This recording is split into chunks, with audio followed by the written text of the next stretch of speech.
Des millions de cyberattaques. Chaque jour, des milliards de dollars de pertes pour l'économie mondiale. Face à cette vague incessante, les équipes de sécurité se retrouvent souvent dans une bataille qui semble perdue d'avance. Mais une nouvelle arme est en train de rééquilibrer les forces. Aujourd'hui, on va décortiquer ensemble comment l'intelligence artificielle est en train de changer complètement les règles du jeu de la cybersécurité défensive. Allez, on commence direct avec un chiffre, 79%. C'est la réduction des faux positifs obtenus grâce à l'IA d'après une étude de Forrester. Ça peut sembler un peu technique, mais son impact est juste immense. Pourquoi c'est si important? Parce que les faux positifs, c'est le bruit permanent qui empêche d'entendre la véritable alarme. Chaque fausse alerte, c'est du temps perdu, de l'énergie gaspillée, et ça crée ce qu'on appelle la fatigue des alertes, qui mène tout droit à l'erreur. Et ce chiffre, il est crucial parce qu'il s'attaque au cœur du problème, le déséquilibre fondamental du combat. Il faut bien visualiser la situation. D'un côté, un attaquant n'a besoin de trouver qu'une seule petite faille, une seule porte mal fermée. De l'autre, le défenseur, lui, doit tout protéger, absolument tout. Chaque serveur, chaque appareil, chaque ligne de code. C'est cette asymétrie qui rend la défense si incroyablement difficile depuis des années. Et c'est exactement ça, ce qu'on appelle le combat impossible de la cybersécurité. Une bataille sans fin, où les équipes sont en sous-nombre, toujours sur la défensive, face à un adversaire qui, lui, est automatisé, qui peut lancer des milliers d'attaques à la fois et qui ne dort jamais. Pour les défenseurs, c'est comme chercher une aiguille dans une botte de foin en pleine tempête. Le problème, pendant très longtemps, ça a été les outils eux-mêmes. Les systèmes traditionnels ont généré un véritable déluge d'alertes. La moindre anomalie, la moindre connexion un peu bizarre, et hop, une notification. Résultat, les analystes sont tout simplement noyés. Impossible de prioriser efficacement et le risque de passer à côté de la vraie menace devient énorme. Mais c'est précisément là que l'IA entre en scène, et elle agit comme un vrai multiplicateur de force. Attention, l'idée n'est pas de remplacer l'expert humain, pas du tout. Au contraire, c'est de décupler ses capacités. L'IA filtre tout le bruit pour permettre à l'humain de se concentrer là où il est irremplaçable, sur les menaces les plus complexes et les plus critiques. J'adore cette analogie, elle est parfaite. On passe de centaines d'alarmes qui hurlent pour rien à un seul expert de la sécurité.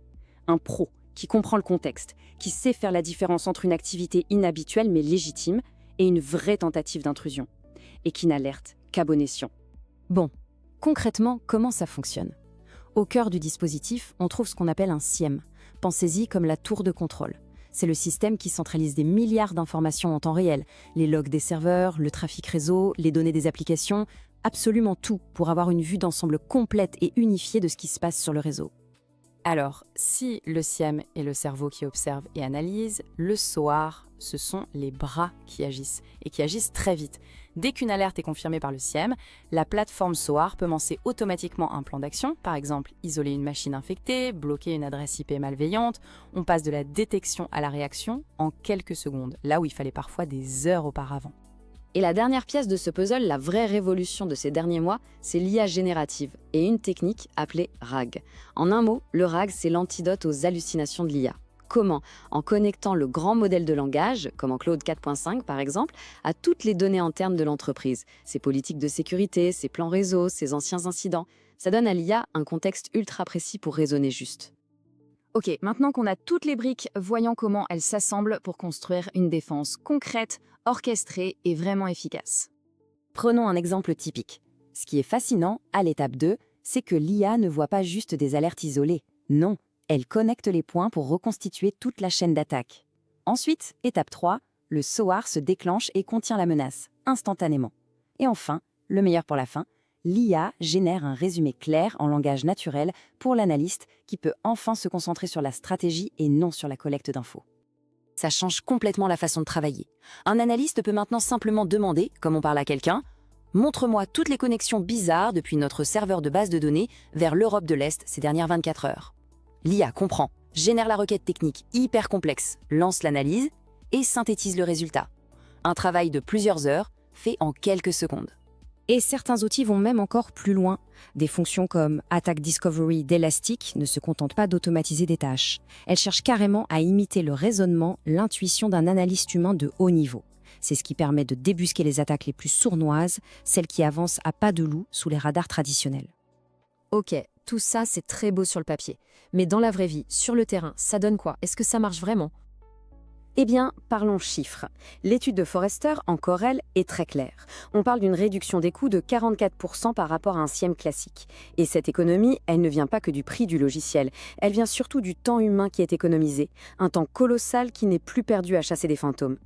Et les retours d'expérience le confirment. Prenez RTL par exemple, leur centre de sécurité est devenu 40% plus efficace. C'est énorme.